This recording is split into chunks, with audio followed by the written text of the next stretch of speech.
menyalurkan langsung bantuan kepada masyarakat Kota Palembang yang membutuhkan di tengah pandemi COVID-19. Wakil Wali Kota Palembang Fitrianti Agustinda menyambangi panti pijat tunanetra Pertunijaya yang berada di kawasan Seruduk Putih.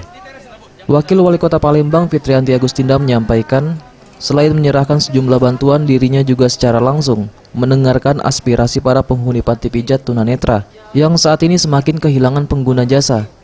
Untuk itu, pemerintah Kota Palembang akan siap membantu dalam hal promosi jasa pijat. Dalam kesempatan ini juga, Wakil Wali Kota Palembang kembali mewanti-wanti para penghuni panti pijat agar senantiasa menerapkan protokol kesehatan dalam memberikan pelayanan.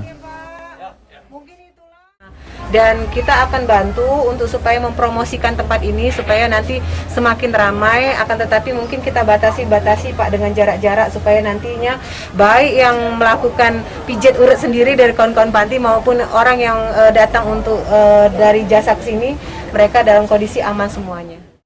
Usai mengunjungi panti pijat tunanetra, Wakil Wali Kota Palembang juga menyerahkan sejumlah bantuan kepada salah satu warga disabilitas atas nama Sartika Dwi Wahyuni yang berada di Jalan Sapta Marga.